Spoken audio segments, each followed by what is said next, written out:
মিরপুরে ১৬ তলার উপরে নাকি আস্ত একটা খেলার মাঠ আর আস্ত একটা সুইমিং পুল বসাই দিছে। তো সেই জন্য আমি টমরে বললাম, "কিরে টম যাবি নাকি?" তো আমারও আবার হাসতে, হাসতে কইতেছে, "আবার জিগাই, এখনই চলো।" তো বের হয়ে পড়েছি। তো চলে আসছি আমরা দ্য বাবলসে। এখানে দেখেন ছোট্ট করে লেখা আছে the football turf, rooftop restaurant, infinity pool and kid zone. অর্থাৎ সবকিছু পেয়ে যাচ্ছেন আপনি জাস্ট একটা জায়গাতে। দেখেন ভিতরে ঢোকার পরে কি সুন্দর, সুন্দর অ্যাথেস্টিক টাইপের কিছু জিনিস এরা সাজিয়ে রাখছে, যেটা আপনি ভিতরে ঢোকার সাথে, সাথেই আপনি দেখতে পারবেন। বাট আমার কাছে এই ঘড়ি, রেডিও টাইপের ঘড়িটা বেশি জোস লাগছে।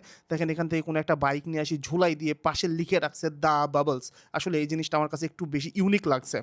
জায়গাটা অনেক বড় সড়ো, আপনি ফ্যামিলি নিয়ে হ্যাং আউট অথবা ফ্রেন্ডসদের নিয়ে খুব তাড়াতাড়ি চলে আসতে পারেন। দেখেন একটা পুরা ফুটবল মাঠ এখানে, অলরেডি একটা টিম এখানে খেলার জন্য প্রিপেয়ার্ড হচ্ছে। দেখেন কত সুন্দর একটা কৃত্রিম ঝর্ণা এটা এখানে তৈরি করে রাখছে, এবং লাইটের যে কাজগুলা করছে, উফ, সেটা অনেক মারাত্মকভাবে লাইটের কাজগুলা করছে। খেলা অলরেডি শুরু হয়ে গেছে, আমি দেখতে পাচ্ছি মেসির সামনে জিদান আস্তে ধীরে বল নিয়ে আগাচ্ছে।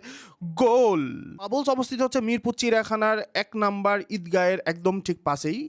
তো বাবলসে ঢুকতে হলে আপনার ২০০ টাকার এন্ট্রি ফি দিতে হবে। তবে সেটা কিন্তু এই সুইমিং পুলের জলে যাবে না। সেটা আপনি এখানে খেয়ে উসুল করতে পারেন। অর্থাৎ আপনি যাই এখানে অর্ডার দিবেন, সেই ২০০ টাকা এখান থেকে কিন্তু আপনার মাইনাস করে নেওয়া হবে, এবং খাবারের স্বাদ ছিল একদম ঠিকঠাক টাইপের।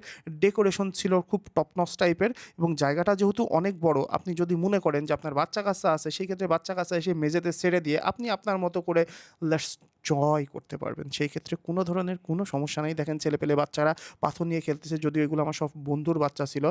এই যে ফুটবল মাঠটা দেখতে পাচ্ছেন, আসলে এটা কত বড় একটা মাঠ।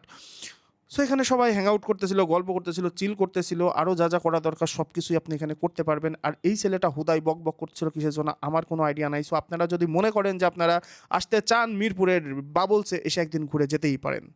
Thank you so much.